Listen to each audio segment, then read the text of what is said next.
We're here this morning with Graeme Henley of Alabar. So first of all, Graeme, take us through the Alabar operation here in New Zealand. We've been based here in Waiapa, which is about half an hour south of Auckland Airport, for just over 22 years now, and we've had a pretty core staff here for most of that time. Wayne McNamara, who was the stud master when we started, he actually retired last year, but all the other staff have stepped up. So we have around about a couple of hundred mares on farm. We foal somewhere around about 100 mares, and this year we've had 4 stallions here. We sort of come and go a little bit with the stallions, just according to what the stallion owners want and how we perceive the market to be. Probably our emphasis is to stand more of the horses at Alabar Australia, just because of the benefit of the Vic bred scheme with the horses being based over there. But this year we've got Majestic Sun, who we love, being he's the champion trotting sire, and we've also standing Better's Wish, who's a first season sire. His managing owner Chris Wright is a Kiwi, and he was keen for the horse to stand in New Zealand, so that's why he's here. We've got Lazarus, who's everybody knows Lazarus, so we're standing him for the season at least. And the other one we got is Captain Crunch, who we're in partnership with Neville. He normally stands at Neville, but just with the logistics of getting semen out of New Zealand to Australia, he really had to stand in Auckland, so we've got him as well. So so we've got a really good group of stallions this year, but we're obviously a dual country operation between New Zealand and Australia, and we're just working together, and whether the stallions are here or in Australia, they're all available with fresh semen, and it works really well. And you've certainly, you've got a quality roster not only here but in Australia, and you've also had some absolute legends of the industry on the stallion side at Standard Alabar over the years. So what would some of the top stallions in your eyes be that have stood here? Well, our flagship stallion for a long time has been Art Major, and he's a wonderful sire. He's a tremendous quality sire, and he's also got that wonderful thing called longevity. It's a hard combination to get in a stallion, that they can have longevity for being commercial, but also being fertile and also staying upright. So he's been the flagship for a long number of years. This may be his last commercial season. He may have one more in him, I'm not sure, but he's a wonderful horse that really is Alabar in a lot of ways. But we've Majestic Sun, who's been the dominant trotting sire for the last 4 or 5 years. He's done a wonderful job for us, and we've also got other horses that have done a wonderful job, like Rock and Roll Heaven. And we've stood over the years. We've stood Mac 3, who was a wonderful sire. Sadly, he died here, which was not a great time, but he's left an amazing mark on the harness racing industry through his sons and his grandsons, and now we're standing his great grandson and Captain Crunch. So he's a wonderful sire that we were thrilled to be associated with. You just keep moving forward though. Like we're really excited at the moment about Vincent, like Art Major's son. To be fair, Art Major's struggled a little bit to have a son that's proved to be a commercial success. But Vincent is really putting his hand up. He's got some lovely young horses at the moment. They had 3 yearling workouts at Ashburton a week or so ago, and he won all 3 of them. So he's a horse that we're really pinning our hopes on, and he kind of personifies the stud business, really. He's got a story behind him, in that he's by Art Major, he's out of a mare by Umbra Operative, who's out of a mare by Safely Kept, or the other way around actually.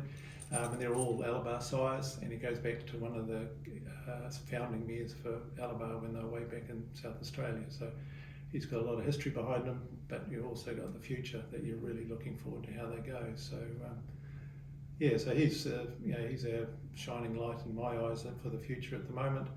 But obviously the stallions we've got, other stallions we've got in association with Neville, as is Vincent, has always been Mickey. So Mickey's doing a wonderful job, and I think if you ask 10 people who was the most exciting young sire in harness racing, 9 of them would say always be Mickey. He's certainly doing a phenomenal job here, and it keeps raking in the awards and the champion, getting champion horses up in North America as well, which is very encouraging. Yeah, no, he's been a phenomenal sire in North America, and at the awards, the North American awards the other night, he got 2-year-old pacing colt of the year, 2-year-old pacing filly of the year, 3-year-old pacing colt of the year. So he's only got 2 and 3-year-olds, so he was eligible for 4 awards and he won 3 of them. So that's just a phenomenal achievement. And he's left a lot of nice 2-year-old winners in Australia with his first crop, and he's really starting to do a great job with his first crop in New Zealand as well. And we're involved with probably his headliner in Franco Indy, but he's a horse. I think his timing has a lot to do with Stallion's career, and he's kind of the right horse at the right time. He crosses really well with Betters Delight mares, which is essential. He crosses really well with the Christian Cullen line, which again is essential for this part of the world. He's very much an outcross, so he can still go to the Daughters of Art Major and that. And whether a stallion is successful or not, a lot of it comes down to timing. And he's really fits in. He gives the Betters Delight mares a bit of scope because he's a big rangy horse. He's such a laid-back horse. He gives the Christian Cullens, he just cools them down a little bit. So he's just the man for the time, and he's taken the opportunity. You certainly added that diversification. And talking about diversification, you guys have the stud business, and we'll obviously talk about your brood mares, but you touched on Franco Indy. You guys have also branched out and supported your own stallions by purchasing yearlings and putting them into stables and creating syndicates and bringing people along for the ride. Yep, and you've had a great success. We've got on the table Chase Auckland's Derby Trophy, and you've got a very nice horse that looks like it won again on Cup Day, the Sire Stakes final, Group 1. So take us through the syndicate model and how that works for you. We come from a couple of positions on the syndicates, really. Like Ivan and Ann Barnes, who Alabar's South Island reps, they were really keen to do syndicates, so I can't take the credit for wanting to do the syndicates. It was very much Ivan was saying this, we need to do syndicates. It's really good for the profile of the company, and it really could help the young sires.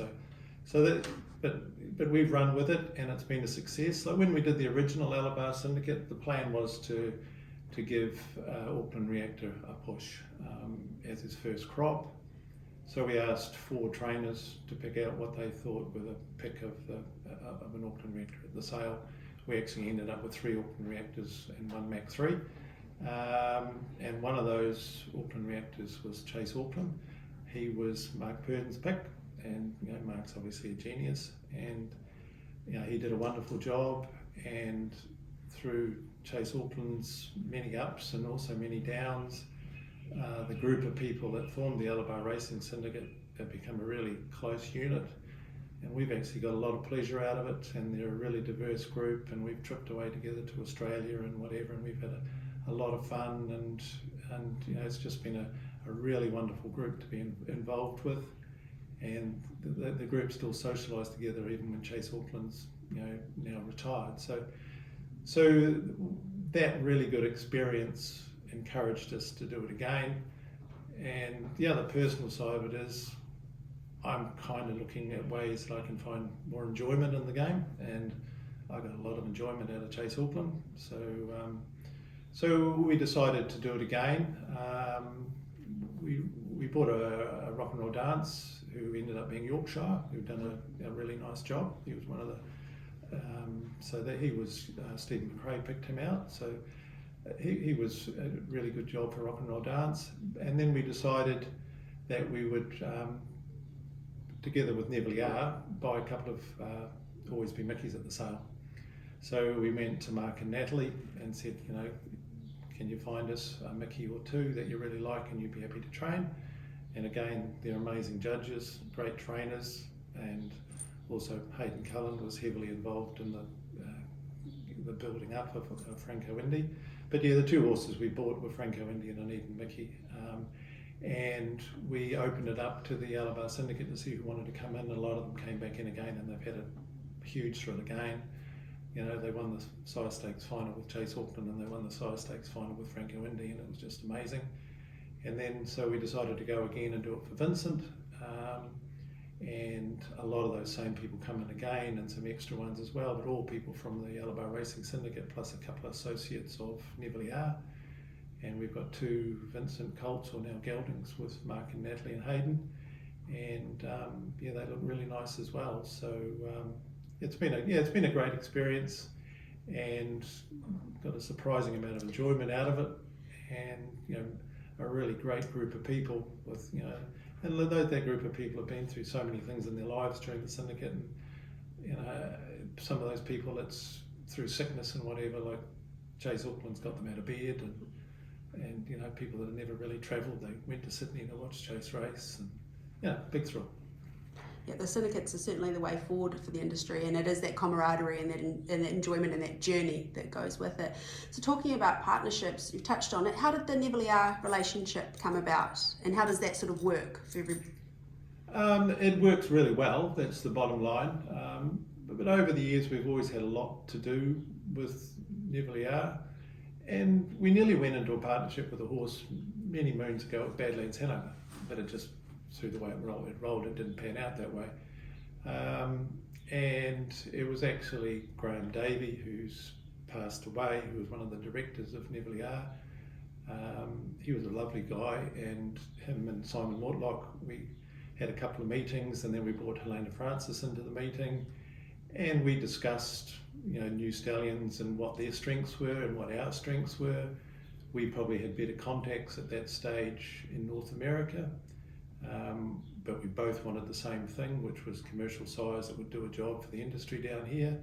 So we decided to go in together on these stallions rather than compete against each other. And so the first horse we did it on was Rock and Roll Dance, and we've subsequently done it on Always Be Mickey and Vincent and Captain Crunch, and we also bought Ultimate Machete and Ultimate Sniper. And we kind of have turnabout having the option to stand the horse, but we take into account where we think the horses are best to stand.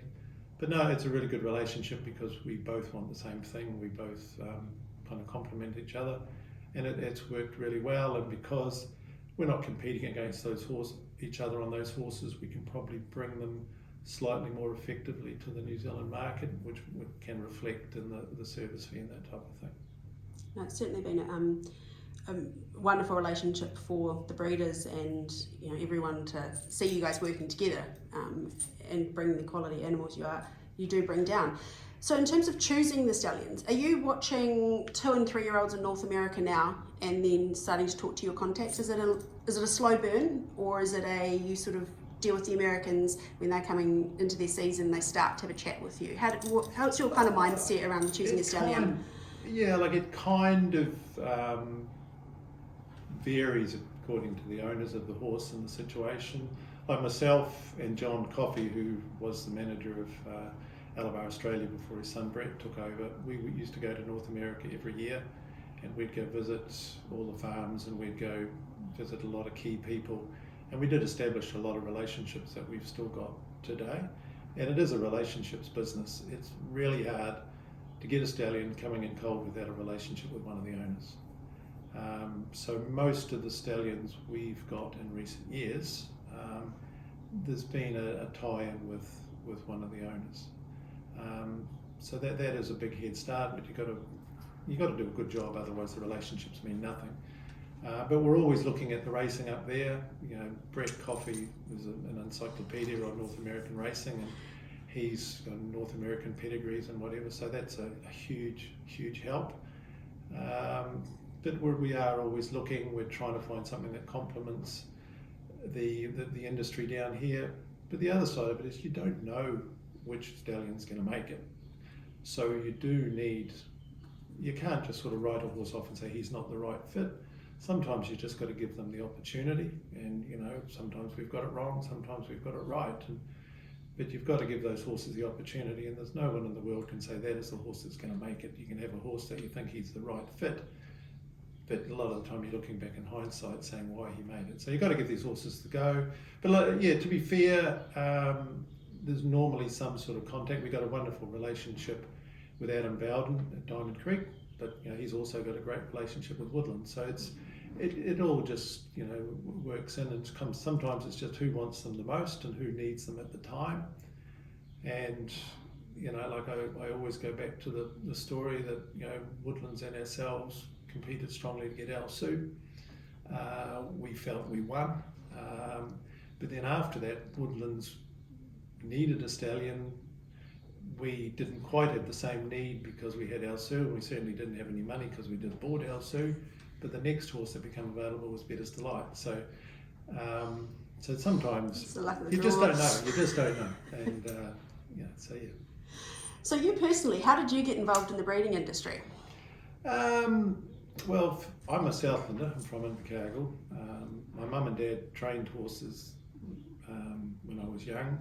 They broke a lot of horses in for the bigger trainers, and they had a really good name for breaking in horses. So I was raised on early mornings working the horses before going to school.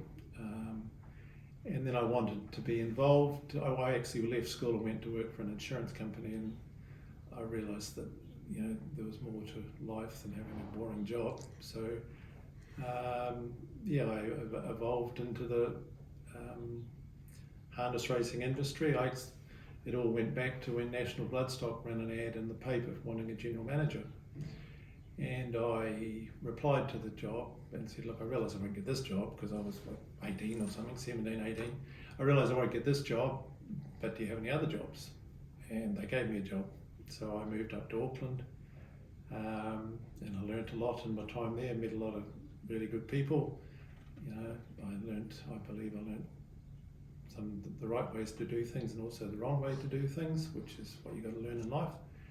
And eventually from there, myself and Michael Noble, who became my brother-in-law, we went out in business together and started up Prestige Bloodstock, which was we were a North Island semen base for all the South Island farms, plus Alabar in Australia. And through that, we established a relationship with Alabar. And actually prior to getting the relationship with Alabar, Alan Galloway wanted to set up in New Zealand, and he rang Sandy Yardley and said, who should I deal with in New Zealand? And he said me, which was good. So anyway, that's I always owe Sandy a thank you for that. So Michael and I operated there for about 8 stud seasons, and then Alabar wanted to extend their interests in New Zealand, and we got on really well. So together we formed Alabar New Zealand, bought this property at what was the old Vance Lodge where Vance Hanover stood, and both Michael and I came and worked here, and Michael eventually went back to Christchurch and did his own thing. And I've stayed on, but I learned a lot from Michael. But it's worked out really well. So the Alabar model here, how many mares a year do you guys breed? Well, breed on farm, we sort of 200, early 200s, but we've had years between New Zealand and Australia that we've bred over 2,000 mares with semen transport, which actually makes us the biggest horse breeding operation in the world. And the logistics of that are just mind-blowing. We did like 2,000, well over 2,000 the year after we took over the stallion station. And it's just mind-blowing, the numbers. The on-farm bit's really labour-intensive, but the core business is selling semen and trying to provide the best quality semen we can to people by the best selection of stallions we can come up with and getting it to them as quickly as we can. And it's involving the semen between New Zealand and Australia and getting it round is the logistics of it's really mind-boggling. But I have my part in it, but it really only works because there's a lot of people involved, and over the years, like Jeff and Lorraine Barnes have done a mammoth job with the logistics, Trans-Tasman of the semen. A fun fact for a lot of people would be that at the moment ourselves and Woodlands working really closely together. so all the semen that goes to Australia is done in Woodland's name. All the semen that comes to New Zealand from both farms is done in Alabar's name, and we do that just because it cuts the costs and it works in really well. So, a lot of people think we're competitors, and we are, but probably the person I speak to the most is Anne-Marie at Woodlands, because we're working in together. The logistics of getting the semen around, and so that's been a really positive thing that's come out of COVID, is that we've worked really closely together to just, because without that it just wouldn't happen, just couldn't happen. Yeah, the COVID thing's certainly thrown, because for a lot of people may not have realised that Jeff and Lorraine used to fly over with it, and so now we're completely beholden to cargo crews and getting them offloaded at the right time, and not getting offloaded, making the planes and the processing. It used to be really hard, and Jeff and Lorraine have done a huge job over the years, and they're still doing it in Australia now, but they can't fly Trans-Tasman for obvious reasons, so we are depending on freight forwarding companies, but it's just so hard, because it used to be like 5 or 6 flights, Auckland, Melbourne every day. Now there's one, and because it's freight, not as luggage with a courier, the times you've got to get it there earlier, and if it gets bumped off, there's no plan B. Like it used to, if it got bumped off, you'd go on the next flight. So, we start collecting the stallions at 4 o'clock in the morning to meet the plane, and that's no fun. But yeah, like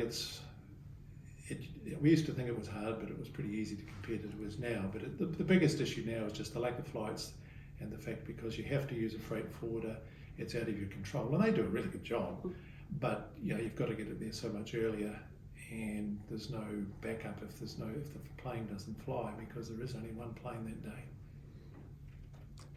And so under the Alabar New Zealand banner, how many mares will you guys breed this year?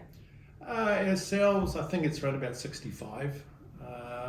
I don't really want to breed a lot more than that, and that enables us to have kind of like 40-something weanlings in the sale, and the weanling sale's been really good to us, and we've helped grow that sale, and it's I think our weanlings last year averaged over 12,000, which I think is a really good number. It enables a lot of people look forward to the weanling sale, because they can buy there more cost effectively than they can at the yearling sale. So it's good that there's a fit. Like everywhere else in the world, there's options of where you can buy your horses. So the fact that there's a weanling sale of some substance as well as a yearling sale is a really good thing, I think, and it's worked out well for us. But we've started selling a few yearlings now. We used to sell yearlings years ago, and then I just went on to the weanling sale. But we've got a young girl working for us now, Jamie Bartlett, who's really keen on doing the yearlings, and she does a great job with them. So 2 years ago we sold 2 yearlings at the sale, and one of them got best presented, so that was a big kick for Jamie. And last year we sold 6, and they sold really well, and this year we've got 8, and they're a really nice bunch of colts. So that's probably the model we're looking at the moment, is 40 to 45 weanlings and sort of 8 to 12 yearlings. And we're lucky at the moment in that we've got some really commercial sires that we can breed to ourselves. So a lot of the ones we sell will be Art Majors. There'll always be Mickeys, there'll be Vincents, there'll be Captain Crunches. We're going to have a bunch of Lazaruses this year. We've actually bought a few mares lately, which we did for a while. We were a bit cheapskate, we were just leasing mares. But no, we bought some mares lately, and actually getting a bit of fun out of racing them before we retire them. So yeah, it wouldn't actually worry me if the overall numbers on the farm dropped here a bit, because semen transport's our key thing, but I'm really keen to sort of just continue to build on the quality of the weanlings and yearlings we're selling. Yeah, it certainly keeps evolving. With the change of birthday this year, there's a bit of a drive at the moment to encourage breeders to keep going a little bit longer. When do your boys go home, or when are semen available till? At this stage, it looks that the shuttle stallions will go home that last weekend of January. It's yet to be confirmed. It will be sometime around that time. So we'll keep shipping semen. Semen will be available from all the stallions until then. we may even keep Majestic Sun because he's resident here. He may even keep him going that first week of February.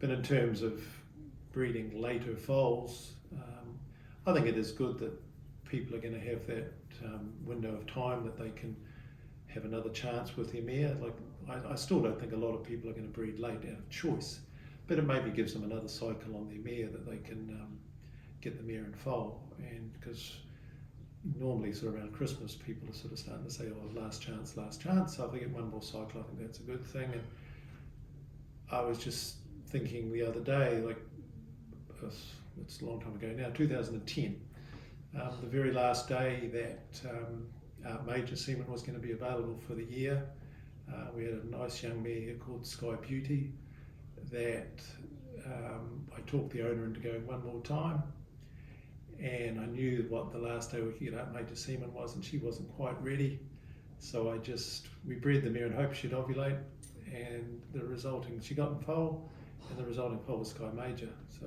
he won 3 jewels. So that was the last serve of the year was the serve that produced Sky Major. So. Well, there's everybody's inspiration. Yeah. Well, on that note, thank you so much for your time, Graeme, and best of luck for the rest of the breeding season. Yeah, no, thank you. And it's been a pretty tough whole season, but a bit of light at the end of the tunnel now, so looking forward to it and a bit of a break.